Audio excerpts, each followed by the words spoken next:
Hi everyone, welcome to the next PI Live Awin session today, which is making affiliate marketing accessible for all. My name is Michelle O'Sullivan. I've been at Awin for 13 years in various roles, so I hope that I'm familiar to some of those listening in. My most recent position has been as Business Development Director for the UK.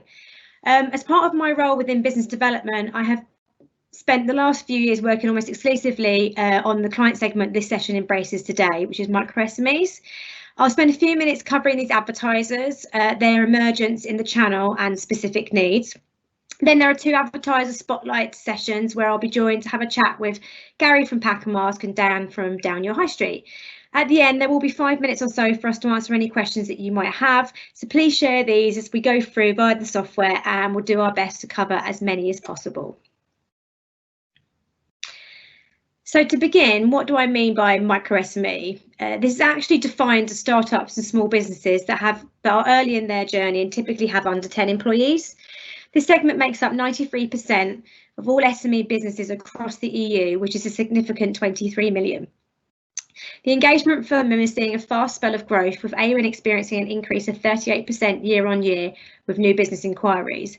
This is a trend that is only expected to incline further given the shift to online as an external force by COVID, and also with the influx of Generation Z entering the workforce. These mobile native, ambitious individuals understanding fully the power of online. A recent research study by the IAB clearly highlights the huge untapped opportunity available to us in the channel here. 88% of SMEs claimed that digital advertising for them was underutilised, with the remaining 22% sharing that they use other forms of advertising completely. As it stands, affiliate marketing is the 5th most popular paid marketing activity, which, given the performance model, clearly can be influenced up the rankings with focus from us all. At Awin, we have tackled the micro-SME segment head-on with the launch and global rollout of our self-service solution known as Awin Access. I've been on a personal crusade now for over 2 years, which began with a visit to our sister network, Share a Sale in Chicago, to understand how they had developed their self-service proposition. The key aspects that addressed the previous barriers to entry for Awin were put in place around price, contract length and support, and we then ran an extensive pilot. In the end, this did include over 150 advertisers, which allowed us to clearly understand their needs and how to adjust our offering further, especially for them. With our fine-tuned proposition, we then went to market officially in January this year, and it's an incredible success, connected with some amazingly passionate entrepreneurs. We're now supporting these businesses across Europe within Benelux, DAC, Italy, Spain, and most recently in France, Nordics and Eastern Europe.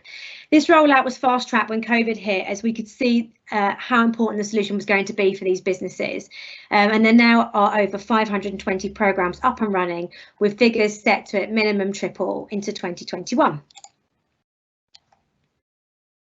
For us, these businesses now represent in the UK 30% of our SME base, and the number of Awin Access programs is up significantly, 64% year on year.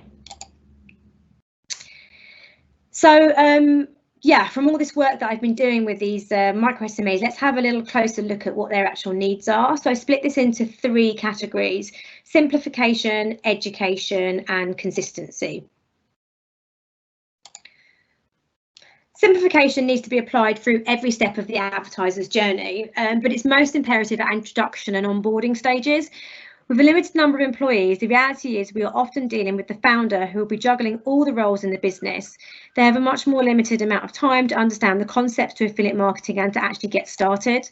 They want to be able to easily see what it will cost and the requirements to launch. They should be able to complete their initial task within an hour if they choose to do so. To make affiliate marketing attractive and tempt them on a trial and error mentality, it needs to be seen as easy to activate as a Google AdWords program. If it's easy to plug in and use with minimal effort, it will naturally become popular and adopted. That's why Awin has invested a lot of time establishing e-commerce plugins, which now includes us joining the Shopify Partner Network, with availability as the first ever global network to appear in their App Store, which the team here are super proud of. It should be free to try, and price structures or sign-up options need to be an absolute minimum to avoid confusion and potential abandonment. Don't buy them to long terms when they don't know where they will be in 6 months' time. Lastly, and very importantly, we cleaned out our copy and de-jargonised all of the language we have adopted that is just alien to them. The next need is around education. So when they're selecting an affiliate marketing platform, a micro SME wants to be confident it's going to be easy to use and that there are resources available to them to hold their hand as they progress. By incorporating how-to guides and triggering email alerts with tips at the various stages through their program lifecycle, this will help to manage expectations and keep them pursuing growth. Access to fast response support teams is super attractive, along with the ability to watch digestible, bite-sized online tutorials or join in on webinars that allow for live Q&A or could be pre-recorded for them to watch back at their leisure.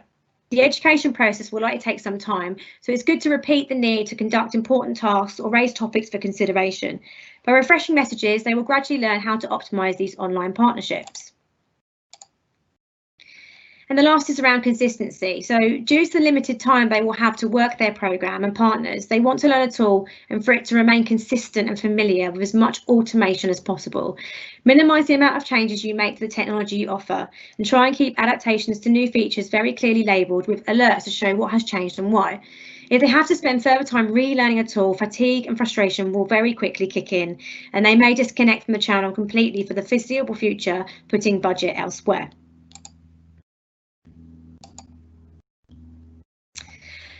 So to wrap up, I wanted to show sort of some of the key stats that may help you to convince advertisers perhaps that you're working with if you're focusing on the startup segment as to why this channel is now super viable for them through Awin.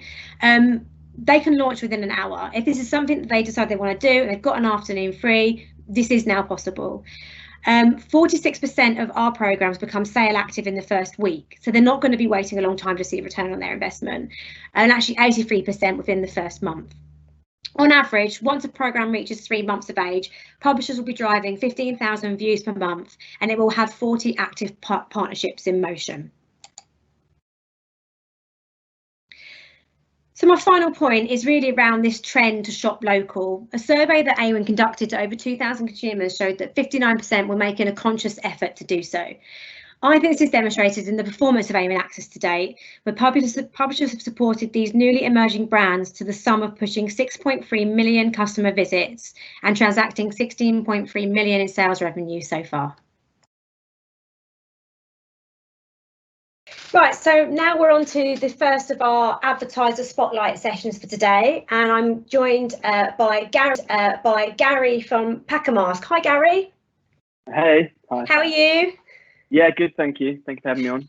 Great. And so what we're going to do, guys, is anybody that has any questions for Gary as we go through, please pop them through the software and we'll do our best at the very end of the session today to address them for you. I guess to begin with, Gary, it'd be great for you to give everybody an understanding all about Pacamask.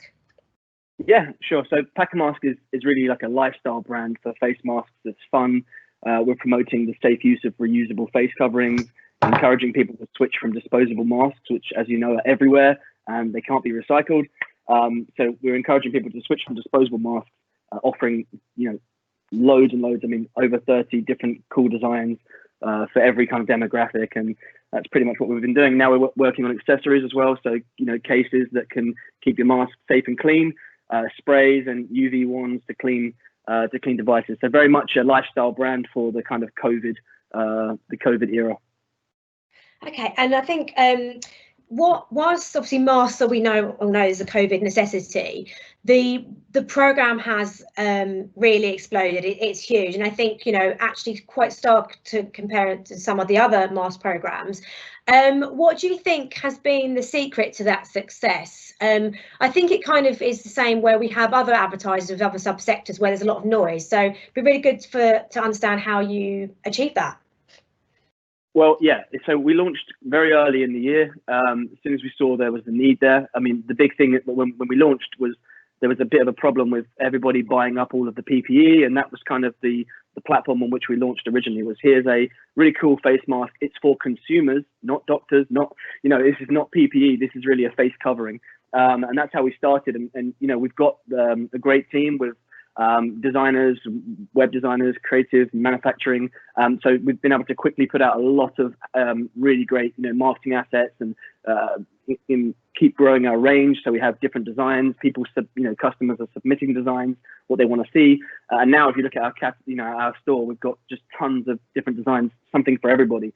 and we've been very bold with our marketing. We've grown our social media very quickly. We have a full-time team working on that. And so you've obviously got a good base of publishers now since you've been live. I guess, how many months have you been live now? Was it earlier in the summer? Yeah, beginning of June we went live with Awin, and the business launched back in, I think, May or March, maybe March.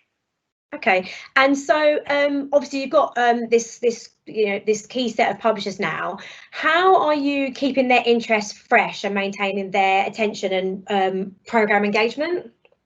Yeah, it's a good question, because these aren't disposable masks. You can wear them and wash them 50 times, and they keep their they keep all the properties, and they stay effective. But people are still coming back. We have a lot of returning customers. We have a lot of new initiatives with publishers. I actually had a call yesterday with a major publishing group about how we can do new activity with them. They've already had good traction with us, but it's how can we engage their users on a different offer, on a different product, and we've got lots of options. So in some cases we're showing different designs, different demographics, and we're targeting newsletters. We're doing new online content with those publishers and putting the spotlight on certain designs, new designs. In other cases, we're doing very bespoke offers. So I was speaking earlier in the week as well to a major sort of mum and baby or parenting brand.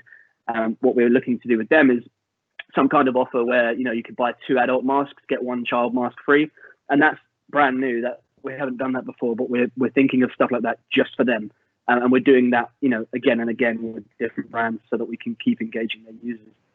It's really exciting. I think you mentioned to me the other day that haven't you also started to produce like co-branded landing pages as well, so that the customer's journey is really quite seamless from the publisher through to Pacamask?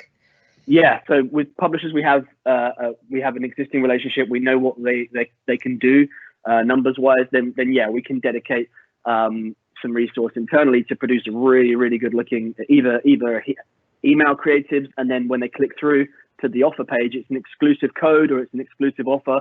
The landing page carries their brand colors, and it's sort of their brand logo in partnership with Pacamask. That has a really good effect on conversion rate, as you can imagine. Yeah.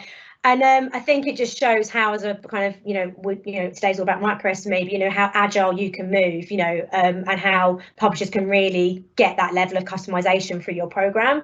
I think it kind of leads me on the publisher side and their requirements to Hannah on my team and I. One of the questions we get asked most often when an advertiser is looking to start, embark on their affiliate journey is, what commission rate should I offer?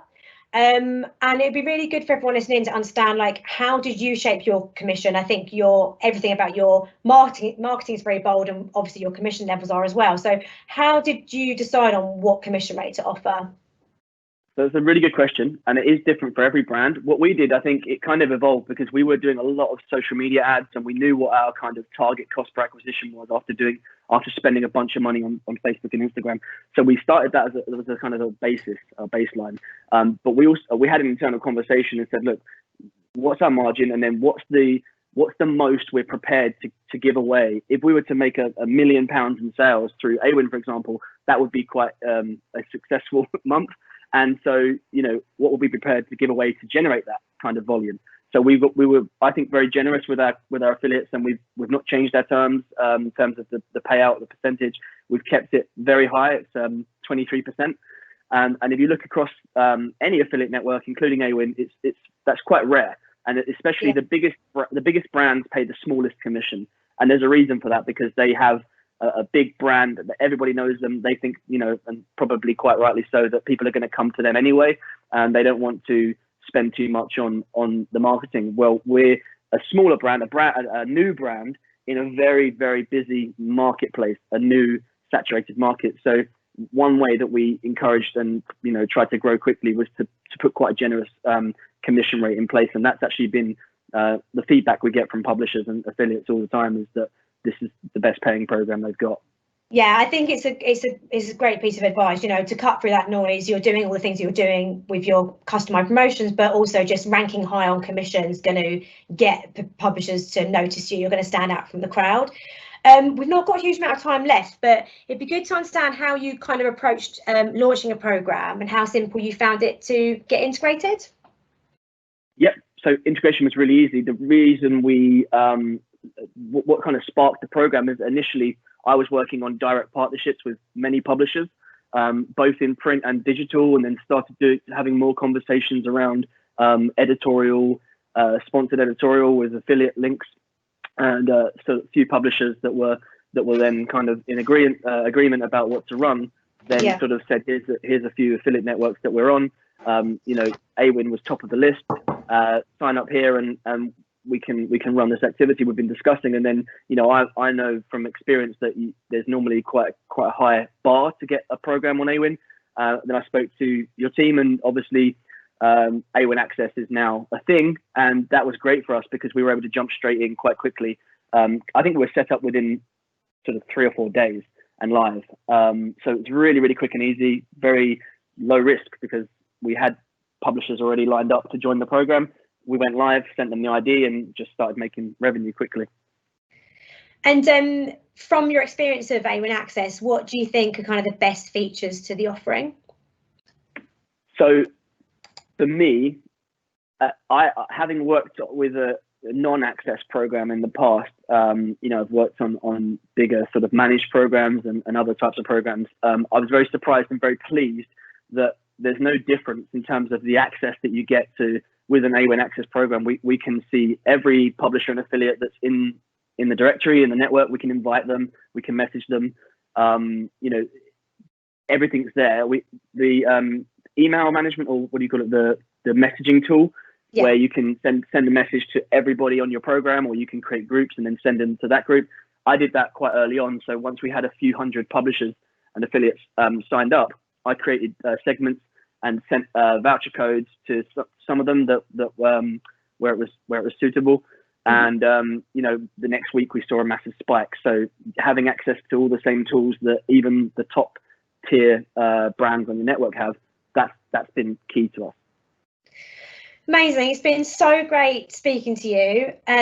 So thanks for joining us today. Any questions for Gary, please submit them. And anybody that's listening in that's a publisher or a tech partner that would be keen to operate on the Pacamask program, you can search for Pacamask through the merchant directory, and their ID is 20112. Okay, cheers, Gary. Thanks, Michelle. Right, so now we're going to move on to our second advertiser spotlight today, which is on Down Your High Street, and I'm joined by Dan. Hi, Dan. Hi, Michelle. How you doing? I'm all right. How are you? Yeah, not bad. Thank you. Not bad. Stuck in the home office with the laptop propped on the desk. So yeah, the new normal, right? Yeah, that's it. Same here.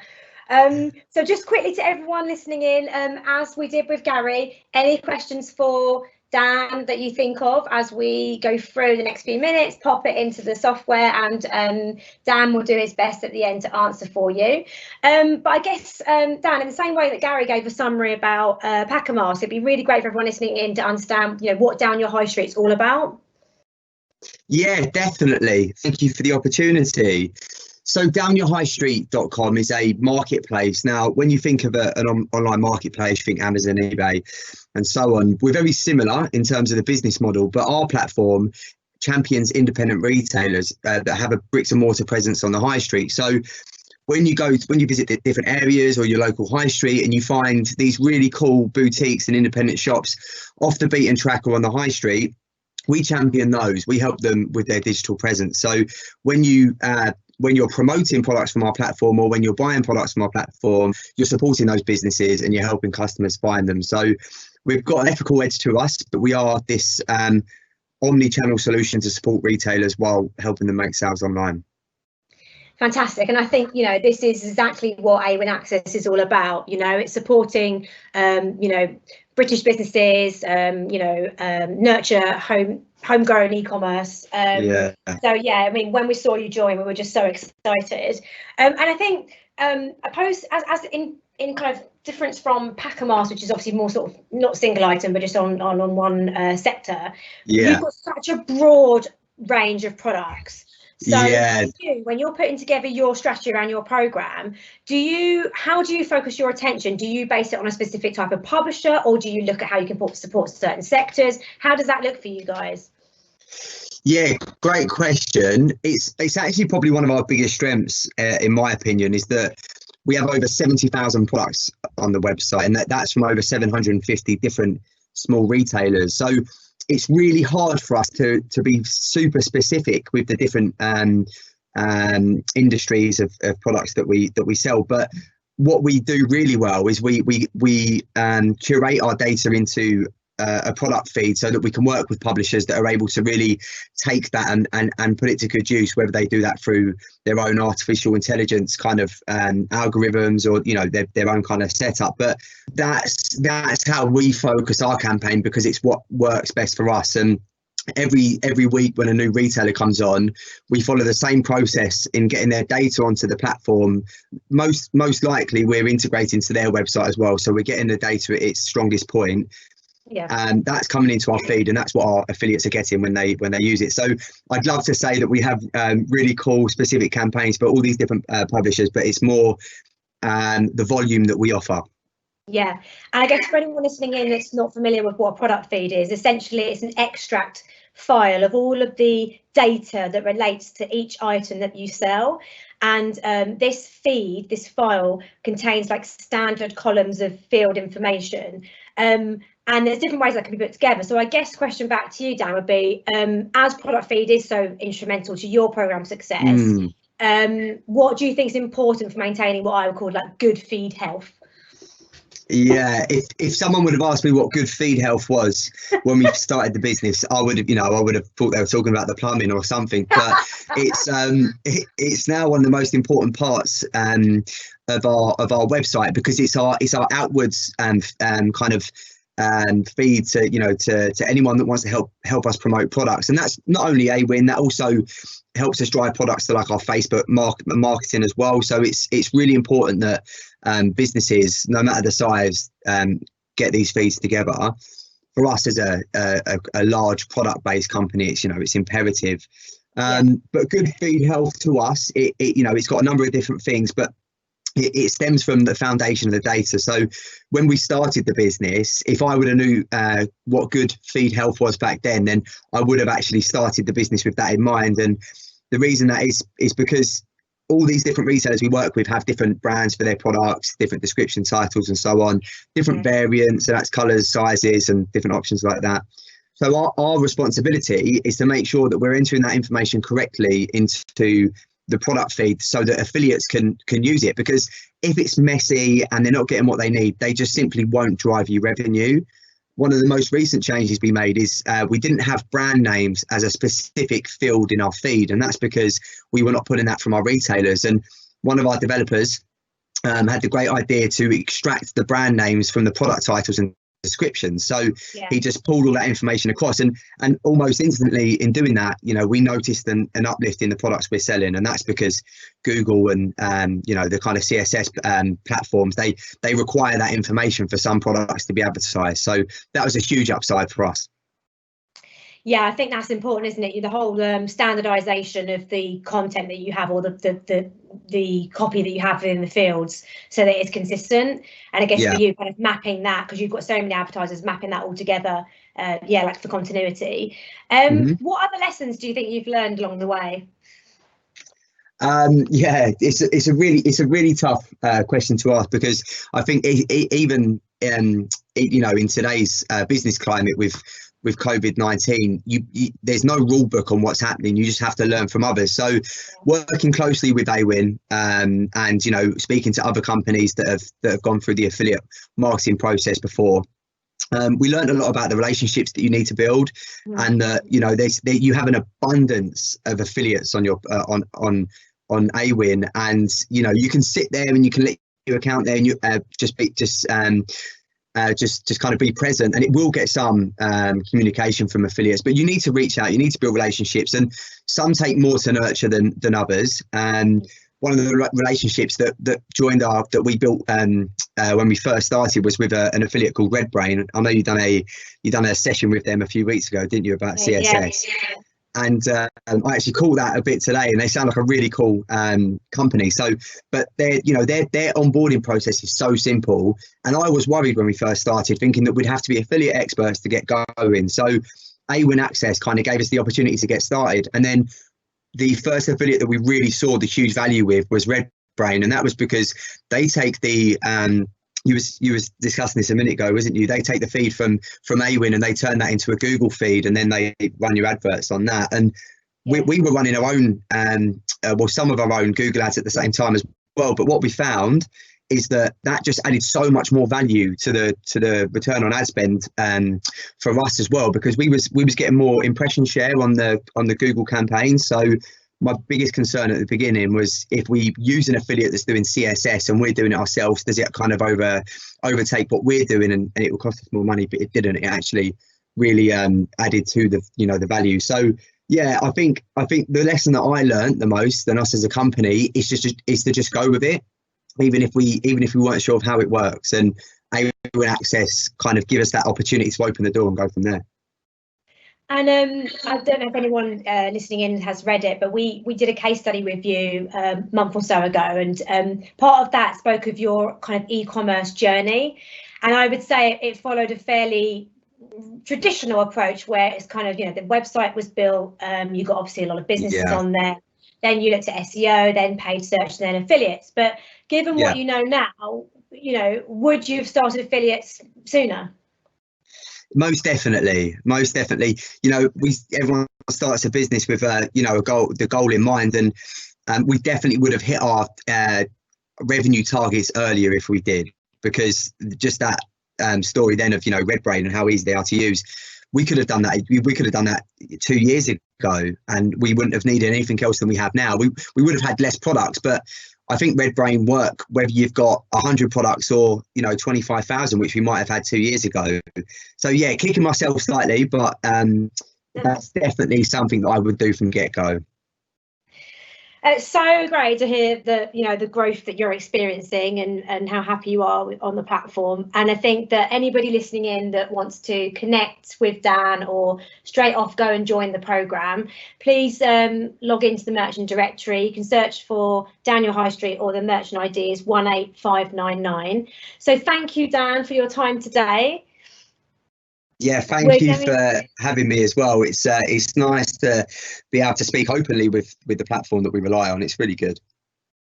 So what we're going to do now, guys, is we're going to now go over to answering the questions that you've been sharing as we've gone through. So we'll pick up from there.